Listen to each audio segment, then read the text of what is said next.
Assalamu alaikum warahmatullahi. Excuse me. Assalamu alaikum warahmatullahi wabarakatuh, everybody. Boy, I need some water. How you doing? I'm Preacher Moss. This is the SOS the Shout Out Show. Hope you are having a lovely day. Welcome to our Thursday edition. Of course, it's Throwback Thursdays. Normally we take a particular event or a particular concept back in the past and we revel in it, we have fun. I thought about something. I was watching politics, spending way too much time on CNN. Actually, asked a question as I was watching about the events around January 6th and how people didn't want a commission, how it was being covered, people trying to gloss it over, and I said to myself, as a 54-year-old black man, I said to myself, whatever happened to truth? Y'all remember the truth?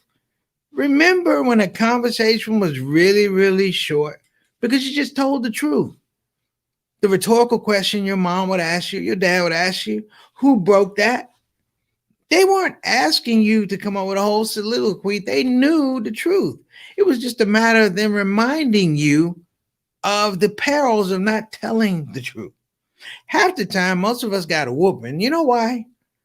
Not for what we did, it's for what we didn't do, which was tell the truth, which was in some regards affirm to our parents that despite our crazy behavior and everything that happened, we knew we were wrong, or we knew how to act, or we knew how to pull ourselves out of a situation.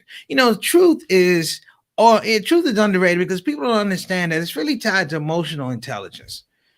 Where you start as a young person understanding the truth, it will guide you throughout your life. It will frame who you are. It doesn't matter what religion you are, what political persuasion. The truth is something that frames character. You can be a Muslim, a Jew, a Christian, an atheist, but if you're a liar, you're a liar. If you have no value of the truth, then you're going to be a person that doesn't understand that. There was a bumper sticker I saw years ago when I took my Shahada. When they used to have those green and white bumper stickers that were like everywhere? There was a bumper sticker when I took my Shahada. I remember walking out of the masjid and I looked at the back of this person's car. And on the bumper it said, a person who does not keep their word has no religion. Let me say it again. A person who does not keep their word has no religion. Now, brothers and sisters, as a new wet behind the ears, 5 minute in the game Muslim, it really profoundly struck me like, wow, this is crazy. And this is not to say that people perfect. I'm not perfect. Hey, listen, everybody's told a big one every once in a while. It's the way of the world. I'm a comedian, for crying out loud. You think comedians tell stories out of the truth? Hell no. In fact, we revel in the fact that we tell stories that are outlandish and crazy. And we lie, but it's in a culture we understand that we're not telling the truth. And we build the parameter that way. We ain't telling the truth, and we say that. Because if we were telling the truth, we would let everybody know this is what really happened. A lot of times the thing that really happened is so far away from the thing that was really funny. I have a joke. I told it's a classic joke. Do not wear your shoes in the wudu area. Ironically, the joke pretty much happens exactly the way it was supposed to happen. Exactly the way I say it on stage.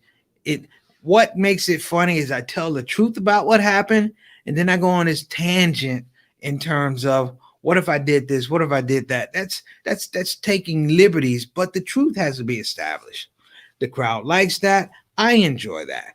Now, today's topic, brothers and sisters, I want to speak about the truth because it not being told in this particular space and time is ruining society. It's literally ruining society. We are almost 20 years away from 9/11, and many of us, to a man, to a woman, will say, we still don't know the truth. We know what we've been told. We know what we've been propaganda. We still don't know the truth. And it's okay that you don't know the truth. The thing that's not okay is that when people don't want you to know the truth.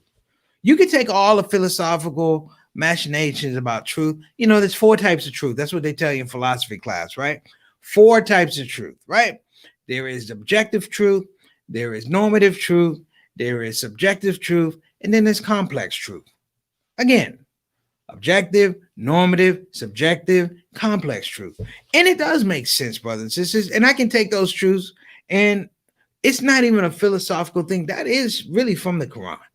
It is literally from the Quran. Now, I'm saying this because you have all these philosophers out here and da da da. That well and good, but even philosophy comes from creation. Creation is the truth. So those things said make sense, and they tie into what I said earlier: our emotional intelligence. What's happened as of late is that people don't value emotional intelligence. And as a result of it, brothers and sisters, we have these cliques in a growing consortium of people who believe that it's okay not only not to tell the truth, not only not to value the truth, but to brothers and sisters. We've now made truth telling somewhat of an anomaly, somewhat of it's almost counterfactual. It didn't happen. If I'd have said it didn't happen, it didn't happen. If you were told that 1+1 = 2, and you had 500 people that said the same thing, if this person says it's not true, it doesn't equal 2, it equals 6. Somehow, there's a weight applied to this person saying it's 6, as opposed to this large group of people saying no, that it's 2. Granted, brothers and sisters, we're living in different times. We have things that allow us to lie. Social media allows you to lie. I used to look at rap music. I don't watch rap music as much as I used to. Because I remember I used to watch rap music as a kid and we get all excited. But my first rap record was what? The Message.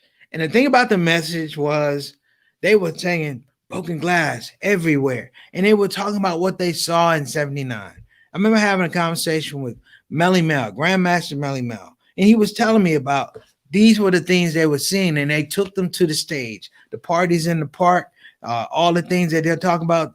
Beach Street, he did Beach Street, he talked about all that stuff. And he said, can you relate? I said, the truth is, no. I'm from Washington, D.C. We have a whole different flavor. I saw a guy on ESPN today, and he was talking to another, he was a rapper talking to a basketball player.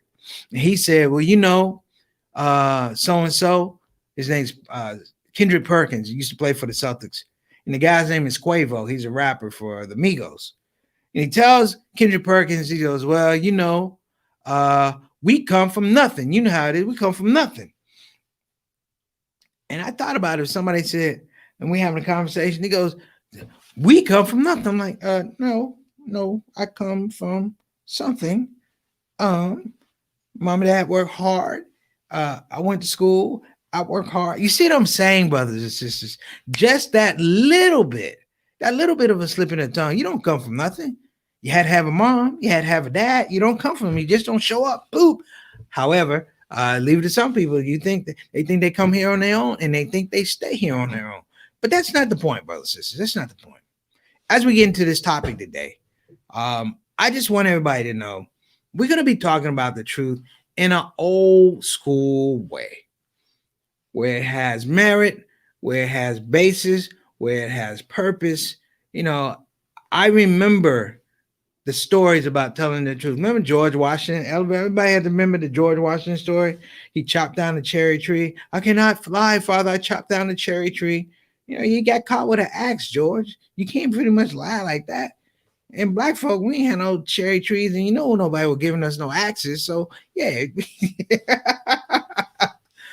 But my point was, you had all of these little adages, if you will, and furthermore, they particularly and neatly connected to religious narrative that we all grew up with. So think about that. We'll be back. I'm Preacher Moss. Let's start the shout out show.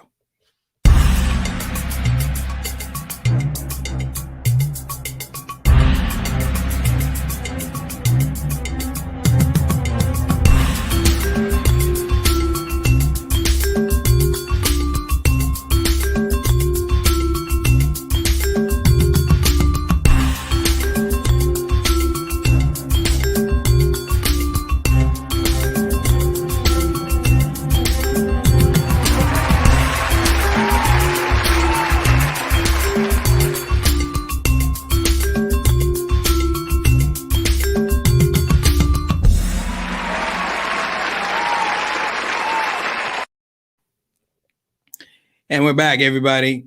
Hey, listen, thank you so much. I know I went a little long on the opening, so please forgive me. Sometimes you want to get things out. So I'm going to shorten up. Anybody that's coming on the show for the first time, we appreciate you. Welcome to your new home, the Shout Out Show. I'm the host, Preacher Moss. I say the host, but I am not the owner of this platform. This is a community forum. This is a community platform. The people, brothers and sisters, make this show what it is. Not me, but the people make the show what it is. So if you're coming on the Shout Out Show for the first time, I want you to bear witness that we have stars in the building. Again, that stars in the building. They're better known as the Shout Out Show family, the Shout Out Show soldiers. And every day that I have breath in my lungs, I'm going to introduce them because they are the people that make the show go. Who we got first up? All right. Mom and Miss Eleanor, almost, I want to say, Butcher Sundance, riding again. Tell Miss Eleanor I said hello. I don't know if she told him. I gave Miss Eleanor a call. We had a very nice conversation. I'm glad to see you guys on the road again, blazing saddles out of Bladenburg and Lanham, Maryland. God bless you. Talk to you after the show. Next up, we got Sister Ree. Hey, Ree, I hope that little misunderstanding that we had about your family pet, please forgive me. You know, I was only trying to do right by you and try and do right by your pet, but sometimes things happen. So God bless, and tell Juwan it'll be all right. We'll have a support group if you need one. All right, thanks so much for coming on the show. Next up, we got what's going on, Big Earth, out of Australia. Good to see you, brother. Man, I haven't seen you in a long time. I see sometimes on Facebook, and I'm glad to see that your health is back in tow. You're doing well. Congratulations on your new job, brother. You didn't think I'd follow up. Congratulations on your new job, Earth. Glad to help you on the show, man. God bless you, and thank you for attending. Next up, Earth said I had my first shot, AstraZeneca, and now I have 4 heads on each shoulder. Just kidding. You ain't lying. Big Earth. Hey, man, thank you so much for coming on the show. And my main man, Samir, out of Kansas City. How you doing, bro? How you doing, beloved? Assalamu alaikum warahmatullahi wabarakatuh, man. Samir is working on a great script about Tupac and Mike Tyson. So let's all give him some dua on the creative side of the game. People don't know how hard it is to write material. Or even just write for a show. People don't know, but I am very happy with Samir, who's done, he's done heavy lifting, a treatment, an outline, all those type of things. Samir, I told you, anything you need from me, any help, you got it, brother. Thank you so much for coming on the show. He said the truth isn't funny, so that's why we have comedy. Oh, no, brother. Oh, no. The truth is very funny. The comedy comes when people can't tell the truth. That's my business. All right. Be right back at you. Thanks so much. Next up, we got my brother, Johnny L. Thomas, better known as JT. What's going on, beloved? Good to see you on the show as always, man. And, it's funny. I say things on the show and I talk about like Milwaukee being on the road. JT, if I wasn't telling the truth, JT would chin check me like that's not the way it happened. It's funny when you have people around you, you always want to make sure that you get the stories accurate. Because it's funny when you get the stories really, really accurate. They're funny when you start just freestyling on stuff and just coming up with ideas. So JT, you're my homie, brother. Going back from way back when. Thank you so much for coming on the show. Always a steady participant. Next up, we got the Canadian ambassador to the show. Wa alaikum assalam rahmatullahi wa barakatuh. What's going on, brother Altaf? Brother Altaf Rashid, holding it down, making sure people in Canada are getting their shots, making sure they don't cross the border, and make sure they darn shit don't come back if they don't have their shots. He's the quarantine. Are you a quarantine quality inspector? I don't know, brother. I'm just throwing that out there. But here's what you need to know. Thank you so much for coming on the show, man. We appreciate your participation. Let me know about the truth. We're gonna show some stuff. I'm glad, JT, you're on the show too. I got something for you. All right. Next up, what's up? Integrity is the lifeblood of humankind. For without truth, we wallow in the filth of lies. Matt Seneca. You know what? This is why truth is important. The truth comes from something that is true, and I think people forget that. The truth comes from something that is true, that's verifiable. Now, we can all have perceptions of something, right? We can all have perceptions of it, but it has to be true. Like water. Somebody can say, oh, this water is tart. Oh, this water is cold. Oh, this water is cloudy. It can say all of that. But you have to first admit that it's water. If somebody goes, this water isn't wet, then we all turn around and be like, you need some water. But that being said, I'm going to get back into it. Let me get through my people. Who else we got? All right. Okay. Thank you so much for straightening that out for me, Sister Ria. I appreciate you. Thank you. All right. And we got Sister Tana on the ones and twos. Make sure the production goes smoothly. Thank you so much, Sister Tana, for all you do. We appreciate you. And that's the truth. All right, brothers and sisters. Let's get into something right here. JT sent this to me, and I didn't get the chance to show it on the show. So let's just start there. I wanted to show it, couldn't show it. So what we're going to do is I'm going to show you something. Now, this ties into the subject matter. And I always felt this way about history, that history is a true record of mankind, but people don't really want you to know a true record of mankind. You know, I'm old enough now to be an educator and see what the state of Texas actually tried to rewrite curriculum and rewrite the truth out of curriculum. That slaves were not slaves, they were unskilled labor. Martin Luther King wasn't this. And, you know, it's interesting how people not so much present the truth, but how much people are threatened by the truth. Think about that one. I'm going to roll this. I hope you guys enjoy it. We'll be right back.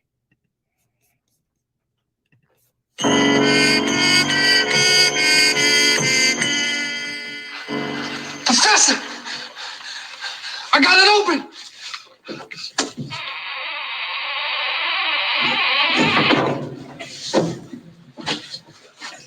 Good heavens, man! Great Scott, we've discovered the fountain of all knowledge of Egypt in the entire world. Do you realize the importance of this moment, Smedley? Yes, sir, I do. Do you see the brilliance, the untold years? I see it, sir. This is medicine. Thank you so much. Thank you, sir. Slide. Look, what is this? See. Says, cannot. This is the elixir of life, sir. The elixir of life? The cure for all diseases. Right. See. Wait, there's an inscription on the bottom. Give it to me. Give it to me. Open at other end. Lummox.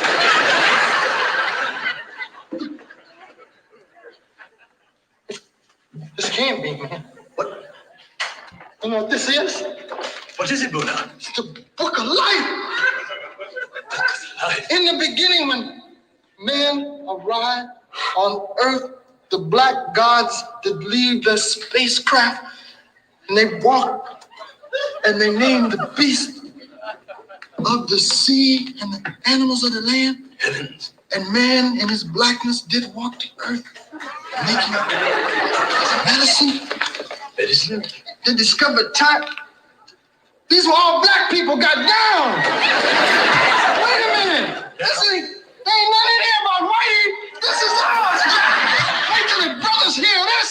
I'm gonna get this book out of here, baby. This is Control yourself, don't you see? What you mean, Jack? Look at this here. Black people started the music and the brain surgery back in the year 3 BC. Yes, of course, brother. Man, they was getting down. This is it, brother. Yes, everybody gonna know about this.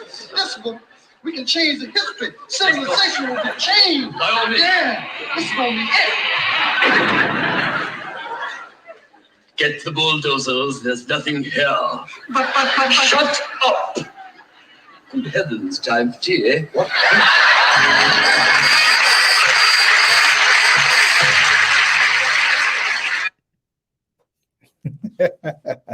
So that's like a literal burying of the truth, if you will. History. You know, two of the scopes of history, and I want to give a shout out to JT for sending that clip. We couldn't show it when we did the show on Richard Pryor. We had so much stuff on Richard Pryor. It is pretty good. So, Jerry Sandusky, I know that's not the truth. If you get in this live stream where you are, somebody's lying. But my point, brothers and sisters, is like I said, let's think about those four types of truths, if you will, and see where they apply to. And I'm gonna break it down. I gave you the four types of truth philosophically, if you will. The first one is objective. The second one, again, is normative. The third one is subjective, and the last one is complex. And if you need a further breakdown, objective is like, it's we all see it. Like, this is a phone, right? We all see this is a phone. We all agree that this is a phone, right? That's totally objective. That's how we see it. Normative is a little bit different because it verifies, right? It ties into community, it ties into creation. This is understanding that it has a place in society, and we give it a value. We give it a truthful value. Subjective is how I see the phone. Like, this phone is the best communication vehicle in the world. That's me. And the last part is the complex, meaning that for all of those truths, you have to figure out the one that best fits that situation or scenario that you're dealing with. Those are the four. One of the things about history, comedy, even news, brothers and sisters, is the ability to tell a story effectively. Truth is the rubric of how you tell a story. We have nomenclature to let you know that this story is not the truth. We have a word called, fiction. And then you have a category called nonfiction. You have under nonfiction, you have biography, you have religious books. Under fiction, you have science, fiction, romance, things like that.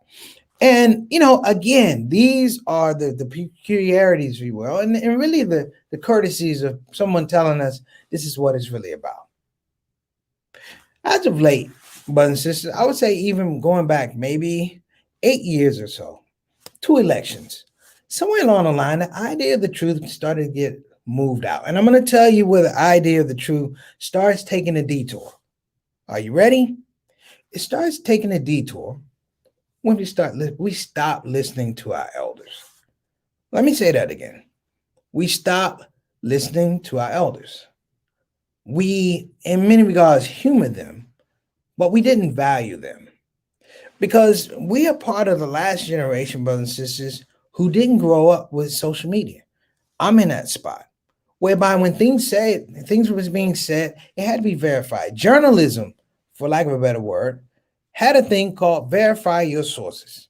And the reason you had to verify your sources is if you put a story out on the air and it was patently false, the news media company was responsible. They could be sued for libel. Can you think about that? The news company could be sued for libel because the truth wasn't in the story or the full truth. You have words like truth in advertising and things like that, and you have to talk about, in some regards, the move away has been, in some regards, political, and in other regards, it's a financial understanding that I can trick more people. I can lead people down the road. And even in the best intentions, brothers and sisters, you can tell the truth. Think of it in numbers. If there are 100 things said, out of 100 of them, only one is the truth. The 99 in some regard are going to overshadow it. Very few people were going to find out that one thing that's true out of 100 things said. It's the laziness of social media. It's the laziness of social media. It's the laziness of people not talking to one another, which is also a thing about the truth. When you grew up in the neighborhood, there was a thing called a telephone. And that telephone it wasn't cordless. It was usually welded into the house. A lot of times the main phone was in the kitchen. As things progressed, you got them upstairs. But that main phone was in the kitchen. And when you would be on that phone, everybody could hear your conversation. Everybody could hear what you were saying. And if a subject matter came up and you got to talking while everybody else was sitting there and you put out a version of the truth that wasn't true, people will cut you off. That ain't what he said. Yeah, stop that line. Say something else. That was the thing, at least in my house. I know that boy ain't just say that. That was the thing in my house. And because of that, brothers and sisters, it made me, in very, very deep regard, value the truth. Now, as we got older, it became even more important. And I understand it, and a lot of people understand it, that the ability to tell the truth ties into your character. That's how people see you. That's why people respect you. We have a religion based upon the truth. We have a messenger along with all the other messengers. But this messenger is what? He's the best of mankind.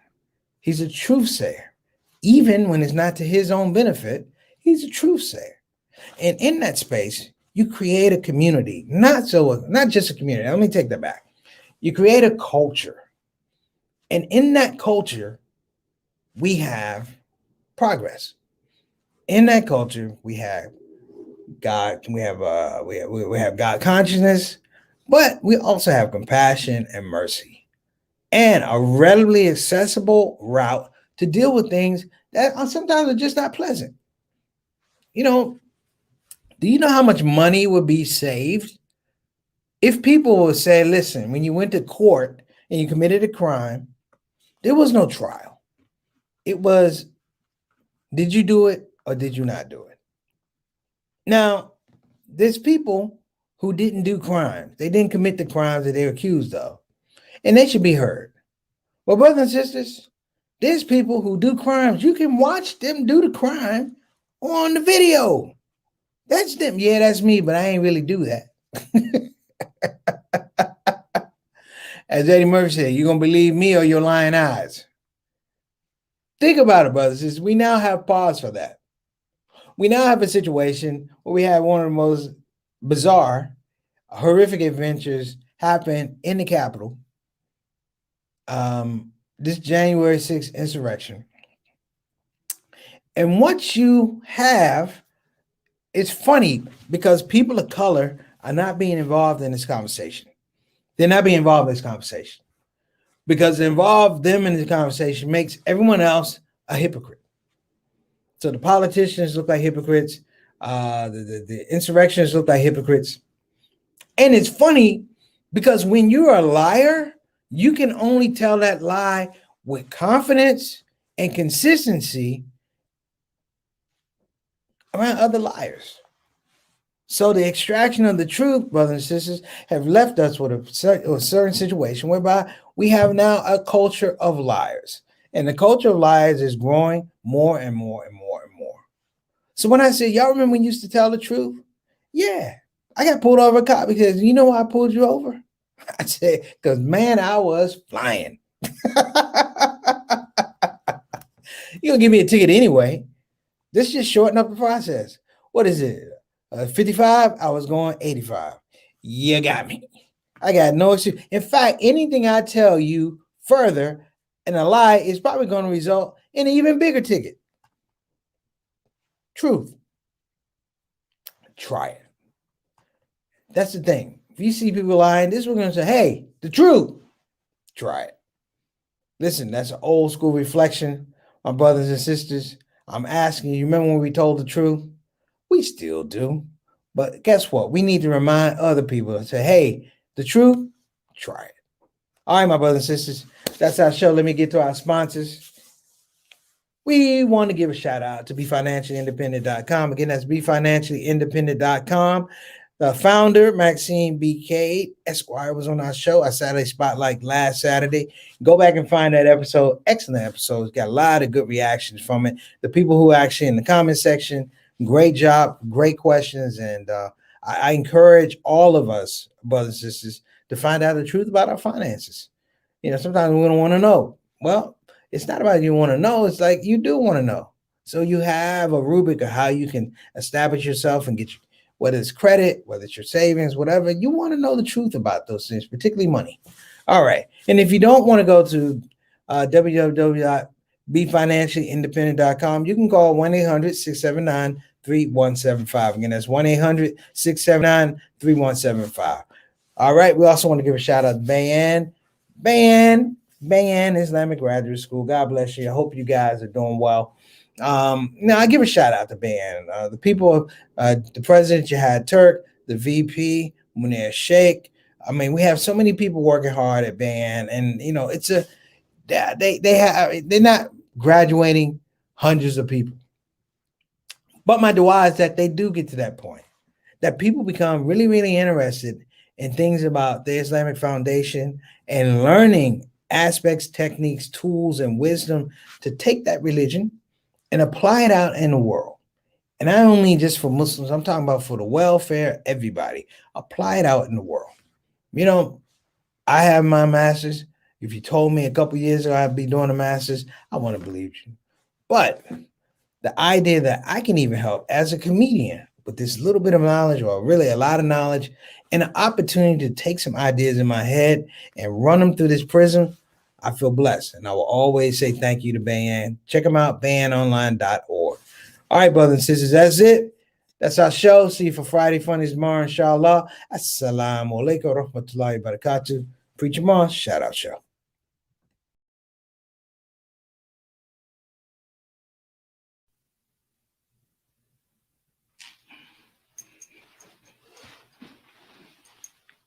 Yo, assalamu alaikum. I'm Preacher Moss, comedian extraordinaire, but I like to add a new title to my name. I'm Professor Preacher Moss. You know why? Because I just graduated. Wait a minute, let me get this out of here. This is it. Okay. I'm Professor Preacher Moss, and it's come through the courtesy and the blessing of the Muhammad Ali Scholarship, which came through Bayan Islamic Graduate School. Now, listen, I know a lot of you people are thinking, can I do it? Yes, you can do it. This is the part where I'm supposed to say it's easy. It's not easy. Listen, it was easy to get this degree. Trump would be a mufti. I digress. Listen, though, for you brothers and sisters that are interested, go to bayanonline.org, and you could be like me. Put yourself in the picture for Islamic education. Wait a minute, there's a picture right there. Sound like them, everybody. Take care. Preach them off.